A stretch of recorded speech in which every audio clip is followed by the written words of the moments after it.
Assalamualaikum warahmatullahi wabarakatuh. Allahu Akbar.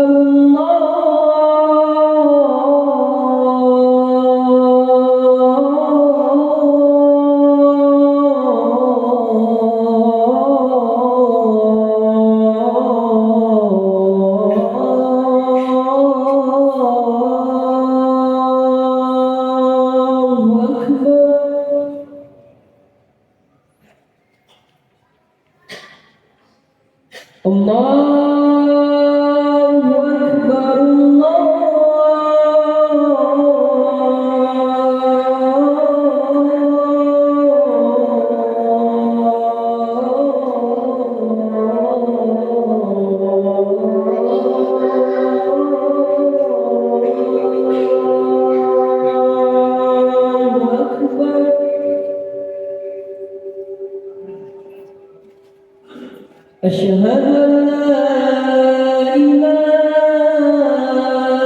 إلا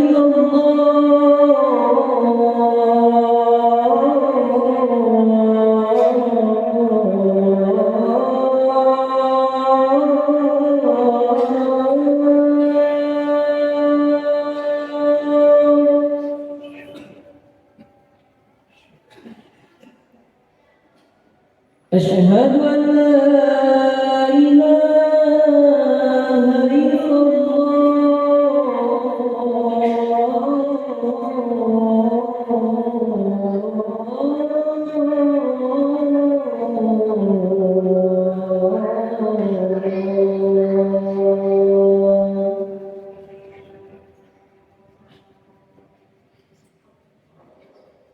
أشهد أن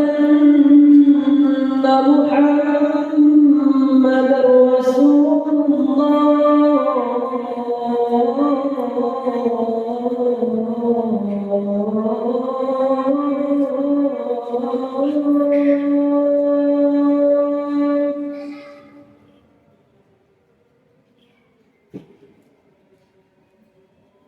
أشهد أن محمد رسول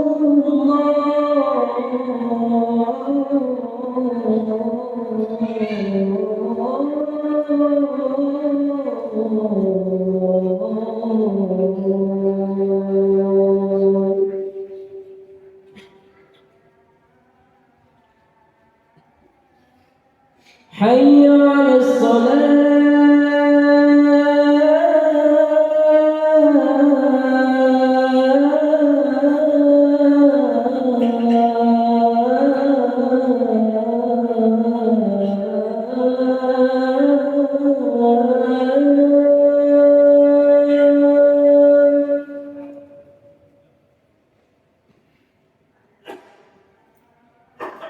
حي على الصلاة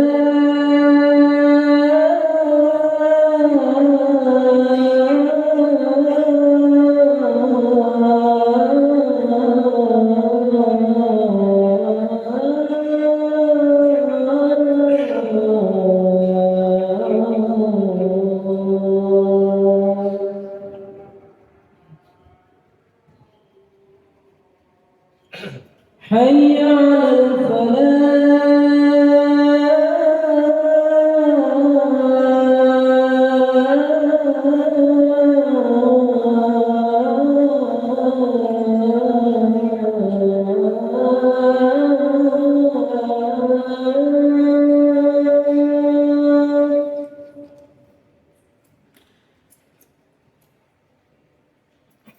حي على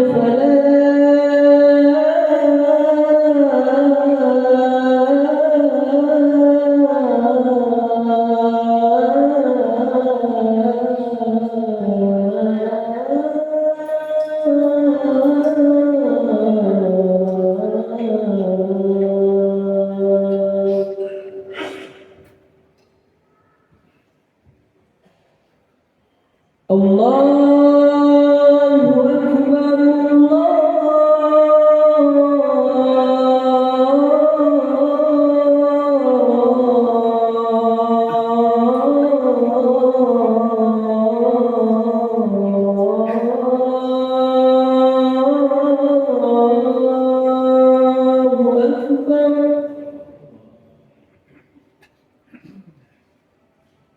لا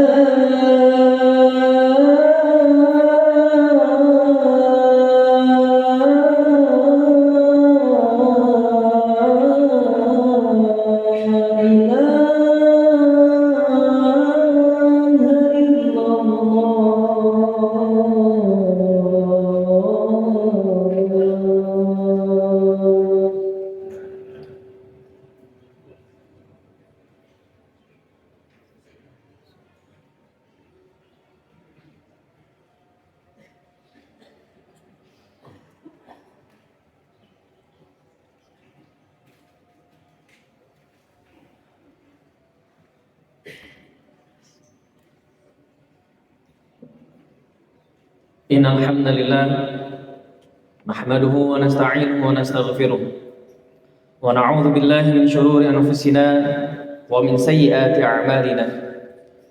May yahdihillahu fala mudilla lahu wa may yudlilhu fala hadiya lahu. Asyhadu an la ilaha illallah wa asyhadu anna Muhammadan 'abduhu wa rasuluhu alladzi la nabiyya wa la rasula ba'dahu. Allahumma salli ala Muhammad wa ala alihi wa ashabihi wa man tabi'ahum bi ihsanin ila yaumiddin. Amma ba'd. Fa ya ibadallah, usikum wa iyaya nafsi bi taqwallah faqad fazal muttaqun. Kama qala Allah ta'ala fil Qur'anil Karim wa huwa asdaqul qailin. A'udzu billahi minasyaitonir rajim. Bismillahirrahmanirrahim. Ya ayyuhalladzina amanu taqullaha haqqa tuqatih wala tamutunna illa wa antum muslimun. Hadirin sidang Jumat rahimakumullah, marilah kita panjatkan puji serta syukur kita kehadirat Allah Subhanahu wa taala yang karena pada hakikatnya lah segala sesuatu yang kita terima, segala sesuatu yang kita miliki, segala sesuatu yang kita rasakan adalah darinya, merupakan bagian bentuk dari rahmat dan rahimnya. Salawat serta salam semoga tetap tercurah limpahkan kepada baginda alam Habibana wa Nabiyana Muhammad sallallahu alaihi wasallam beserta keluarganya, sahabatnya, tabi'in, tabi'ut tabi'in hingga kita selaku umatnya di akhir zaman. Hadirin rahimakumullah, berbicara tentang salah satu rukun iman yaitu iman kepada kitabullah, maka pembahasannya itu akan sangat panjang. Mulai dari umat-umat terdahulu yang juga mendapatkan atau diturunkan kepada mereka kitabullah seperti Zabur, Taurat dan Injil, yang sampai sekarang turunlah kitab yang terakhir kepada baginda Muhammad SAW dan sampai sekarang dipegang oleh kita sebagai tuntunan, sebagai petunjuk untuk dapat hidup mulia di dunia dan hidup mulia di akhirat. Maka apabila berbicara tentang hal yang demikian, ada beberapa ayat yang mungkin hendaknya kita tadabburi terkait keimanan kita terhadap kitabullah tersebut. Mari kita tadabburi. Untuk yang pertama ini adalah surah Al-Baqarah ayat 41, yang mana Allah Subhanahu wa taala berfirman, A'udzu billahi minasyaitonir rajim. Bismillahirrahmanirrahim. Wa aminu bima anzaltu musaddiqan lima ma'akum wa la takunu awwala kafirin bih wa la tashtaru bi ayati thamanan qalila wa iyaya fattaqun. Hadirin rahimakumullah, Allah secara langsung memerintahkan kepada orang-orang yang beriman ataupun kepada seluruh manusia, wa aminu bima anzaltu musaddiqan lima ma'akum, berimanlah kepada yang apa aku turunkan kepada kalian. Musaddiqan lima ma'akum, yang mana kitab ini juga musaddiqan lima qablana, musaddiq, membenarkan kitab-kitab yang sebelumnya turun juga, kitab Taurat, Zabur dan Injil, yang mana kitab ini menyempurnakan Al-Quran. Al-Quran menyempurnakan kitab-kitab tersebut sehingga sudah kamil, sudah sempurna yang apa yang ada di dalam Al-Quran. Wa la takunu awwala kafirin bi. Allah tahu setiap manusia punya potensi untuk kufur, punya potensi untuk tidak taat kepada Allah, punya potensi untuk maksiat. Maka Allah memperingatkan, wa la takunu awwala kafirin bi. Janganlah kalian itu ketika melihat sebuah ayat melihat sebuah syariat yang ada dalam Al-Quran tersebut, kalian enggan, kalian kufur, kalian gak mau. Kenapa gak mau? Karena kadang-kadang ada hal yang bertentangan dengan nafsu kita. Kita pengennya tidur nyenyak malam, tapi apa? Disuruh bangun malam-malam. Fatahajjad bihi nafilatan lak. Maka bangunlah salat tahajud. Dan perintah-perintah yang lainnya banyak sekali ada dalam Al-Quran. Dan itu manusia ada potensi untuk enggan, untuk kufur. Bentuk kufurnya adalah dengan tidak menjalankannya. Bahkan sampai tidak mau mengakui apa yang ada di dalam Al-Quran tersebut. Wala tashtaru bi ayati thamanan qalila. Dalam kitab tafsir Al-Qurtubi, As-Sa'adi, Ibnu Katsir dikatakan thamanan qalila kalau ada di dalam Al-Quran berarti adalah dunia. Harga yang murah dunia itu. Gak ada apa-apanya dengan apa yang akan kita dapatkan nanti di akhirat apabila kita taat kepada Al-Quran, taat kepada Allah dengan cara menjalankan apa yang ada dalam Al-Quran, taat kepada baginda Muhammad SAW dengan menjalankan sunnah-sunnahnya. Dunia ini tidak ada apa-apanya. Mau triliunan yang kita miliki, mau puluhan perusahaan yang kita miliki, apapun itu tidak ada harganya apabila dibandingkan dengan akhirat. Makanya kata Imam Al-Qurtubi, As-Sa'adi, Ibnu Katsir, kalau ada thamanan qalila itu adalah dunia. Sekarang kita pertanyakan pada diri kita sendiri. Apakah kita melihat dunia sebagai sesuatu hal yang mencengangkan, sesuatu hal yang menggiurkan, ataukah kita melihat dunia biasa saja? Dah kita mah pasti akan wafat. Ini perlu menjadi bahan renungan kita, para hadirin rahimakumullah.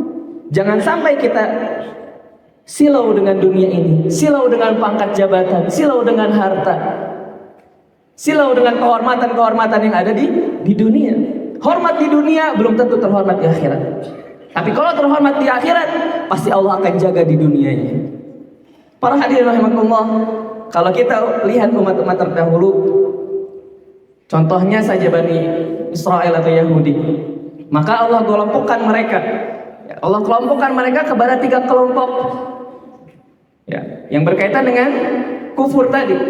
Yang pertama ada dalam surah Al-Baqarah ayat 78. A'udzubillahi minasyaitonirrajim. Wa minhum ummiyuna la ya'lamuna al-kitaba illa amaniya wa innahum illa yadhunnun. Pada ayat ini ya, kalau ya kata Imam Al-Qurtubi, kalau dibawa penafsiran ayat Al-Quran ini, ayat 78 ini kepada makna letterlek, ya, maka ummiyun di sini adalah orang-orang yang benar-benar buta huruf. Ummi, buta, ya, buta terhadap baca tulis Al-Quran. Mereka tidak bisa membaca Al-Quran. Tapi apa? Orang Yahudi yang nggak bisa baca Al-Quran, mereka hare-hare ke Noel untuk diajar. Dalam konteks ini Yahudi itu membaca Taurat, ya. Dan kalau kita masuk atau tarik kepada konteks kita umat Islam, ada di antara umat Islam yang udah nggak bisa baca Al-Quran tapi hare-hare, nggak mau belajar baca Al-Quran, ke Nuelah. Nu penting mah sholat, baca Al-Qurannya nggak mau. Padahal sudah tahu saya baca Al-Qurannya masih seperti ini, nggak bisa baca Al-Quran, ataupun kalau bisa baca Al-Quran tapi ya masih salah-salah. Tapi apa, nggak mau belajar. Itu yang pertama. Yang kedua, masuk ummiyun di sini adalah orang yang dia bisa baca Al-Quran tapi mencukupkan dengan hanya bisa bacanya saja. Gak mau tuh ketika diajak, ayo ikut kajian, ayo kita pelajari tafsirnya, ayo kita cari hadis yang berkaitan dengan ayat Al-Quran ini, ayo kita cari rumus apa nih yang ada dalam ayat ini. Dia enggan, gak mau. Cukuplah, yang penting baca Al-Quran, selamat insya Allah di dunia dan akhirat. Ternyata bagi Allah kurang.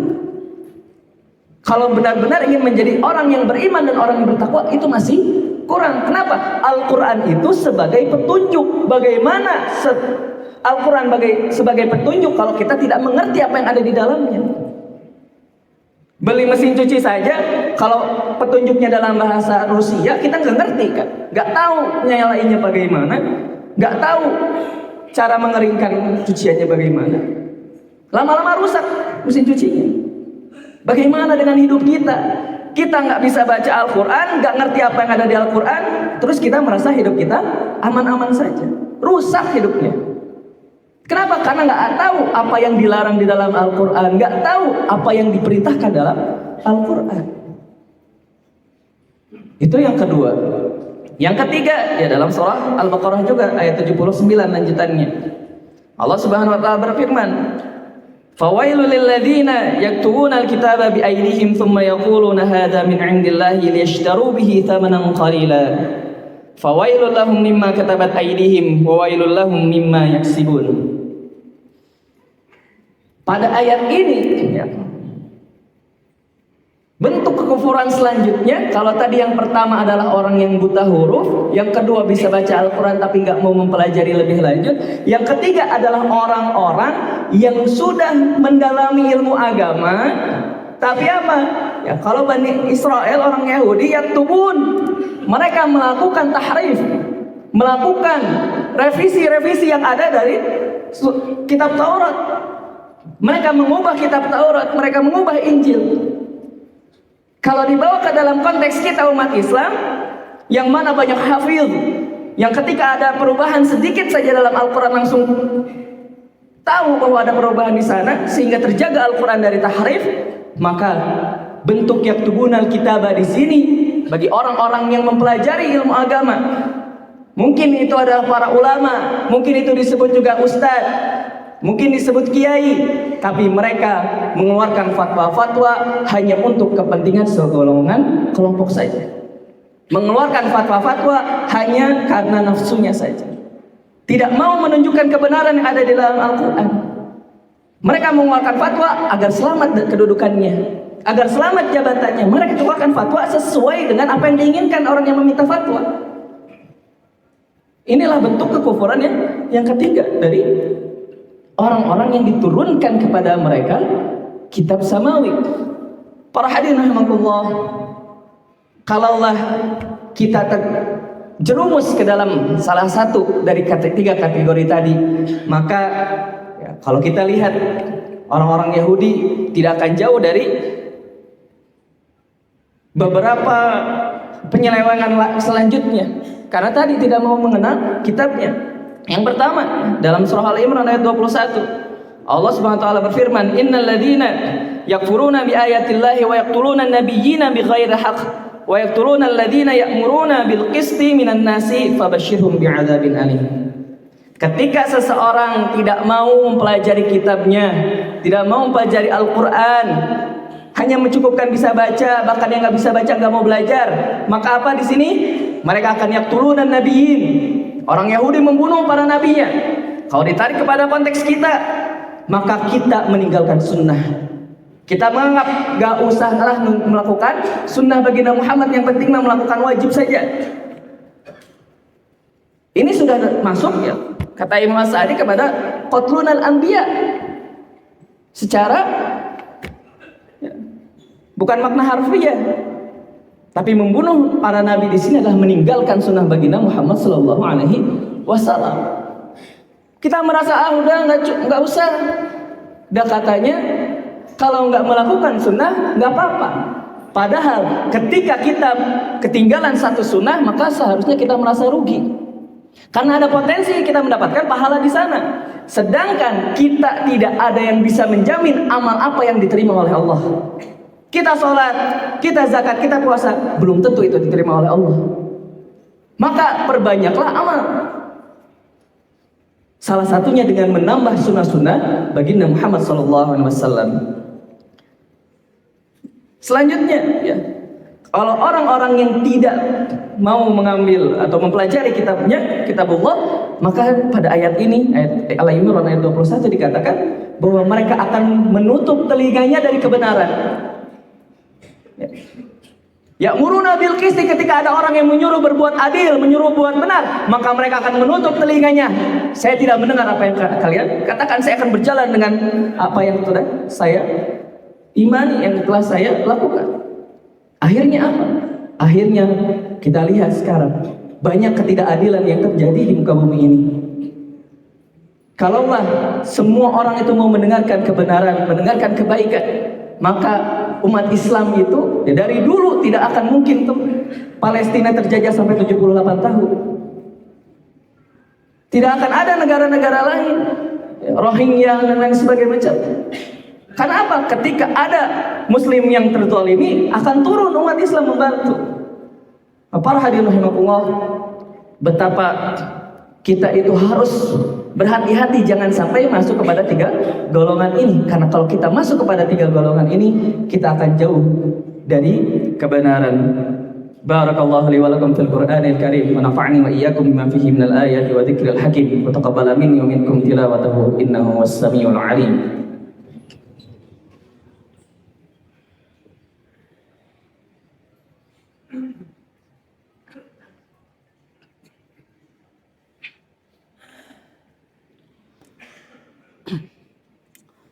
Alhamdulillah wa kafa wassalatu wassalamu ala nabiyil mustafa wa ala alihi wa ashabihi ahla sidqi wal wafa.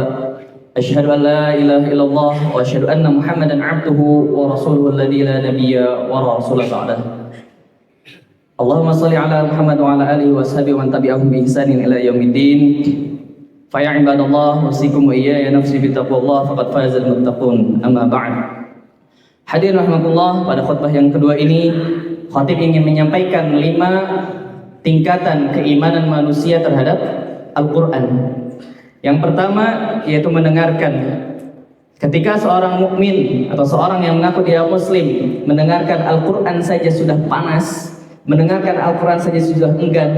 Ketika ada postingan tentang ngaji itu langsung di-scroll, gak mau didengar, maka hati-hati ada sesuatu pada keimanannya. Naik di atas itu yaitu membaca Al-Quran. Dalam surah Al-Baqarah ayat 102 Allah berfirman, "Alladzina atainahumul kitaba yatlunahu haqqa tilawatihi ulaika yu'minuna bih." Dan orang-orang yang diberikan kepada mereka kitab suci dan mereka membacanya haqqa tilawatihi, dengan cara baca yang benar dan mereka memahami dengan cara yang benar, ulaika yu'minuna bih. Maka itulah yang dikatakan iman kepada Al-Quran. Yang ketiganya yaitu memahami. Ya, masih dalam Al-Baqarah ayat 102 juga tadi. Kita harus berusaha memahami apa yang ada dalam Al-Quran. Baca terjemahnya, baca tafsir-tafsirnya. Walaupun sedikit tidak apa-apa. Yang penting kita tunjukkan kepada Allah, ya Allah saya sedang berusaha memahami kitabmu. Saya berusaha memahami petunjuk yang kau berikan kepada kami. Dan yang ketiganya, yang keempatnya yaitu menghafalkan. Menghafalkan Al-Quran. Karena kalau kita tidak hafal terhadap petunjuk-petunjuk, maka hati-hati kita bisa tersesat. Kita mau ke Garut tapi nggak tahu jalan, nggak hafal jalannya, nggak hafal petunjuk-petunjuknya. Kita bisa jadi bukan ke Garut tapi ke kota yang lain. Dan yang terakhir puncaknya yaitu adalah al-amalu, mengamalkan Al-Quran. Mudah-mudahan Allah berikan kepada kita kekuatan untuk melaksanakan itu semua, dan Allah jaga kita agar terjauh dari 3 penyelewengan yang tadi, yaitu buta huruf tapi nggak mau belajar. Yang kedua, sudah bisa baca Al-Quran tapi enggan untuk mendalami makna-maknanya. Dan yang ketiga, tahu ilmunya tapi mengeluarkan fatwa-fatwa yang jauh dari Al-Quran itu sendiri, atau mengeluarkan fatwa sesuai dengan nafsunya. Baiklah para hadirin rahimakumullah, kita tutup khutbah yang kedua ini dengan berdoa. Allahumma shalli ala Muhammad wa sallim tabaraka wa ta'ala kulli sahabati Rasulillah ajma'in. Amin ya Allah ya rabbal alamin. Alhamdulillah rabbil alamin, hamdan yuafi ni'amahu wa yukafi mazidah. Ya Rabbana lakal hamdu kama yanbaghi li jalali wajhil karim wa 'azimi sultanik. Allahumma ighfir lana wa liwalidina warhamhum kama rabbawna shighara. اللهم اغفر لنا ولإخواننا الذين سبقونا بالإيمان ولا تجعل في قلوبنا غلا للذين آمنوا ربنا إنك أنت الغفور الرحيم. اللهم أنت ربنا لا إله إلا أنت خلقتنا ونحن عبادك ونحن على عهدك ووعدك ما استطعنا نعوذ بك من شر ما صنعنا نبوء لك بنعمتك علينا ونبوء لك بذنوبنا فاغفر لنا فإنه لا يغفر الذنوب إلا أنت. اللهم أرنا حق حقا وارزقنا اتباعه وأرنا الباطل باطلا وارزقنا اجتنابه. اللهم إنا نسألك سلامة في الدين وعافية في الجسد وزيادة في العلم وبركة في الرزق وتوبة قبل الموت ورحمة عند الموت ومغفرة بعد الموت. اللهم حون علينا في سكرات الموت والنجاة من النار وعافية عند الحساب. اللهم إنا نسألك الهدى والتقى والعفاف والغنى ونسألك رضاك والجنة ونعوذ بك من سخطك والنار. اللهم أحسن عاقبتنا في الأمور كلها وأجرنا من خزي الدنيا وعذاب الآخرة. اللهم دمر أعداءك أعداء الدين. اللهم قوي الإسلام والمسلمين خصوصا المجاهدين في فلسطين وثبت أقدامهم وثبت إيمانهم وارفع درجاتهم في الدنيا والآخرة. ربنا هب لنا من أزواجنا وذريتنا قرة أعين واجعلنا للمتقين إماما. ربنا آتنا في الدنيا حسنة وفي الآخرة حسنة وقنا عذاب النار. سبحان ربك رب العزة عما يصفون وسلام على المرسلين والحمد لله رب العالمين. عباد الله إن الله يأمر بالعدل والإحسان وإيتاء ذي القربى وإنهاء عن الفحشاء والمنكر والبغي يعظكم لعلكم تذكرون ولذكر الله أكبر. أقم الصلاة. الله أكبر الله أكبر أشهد أن لا إله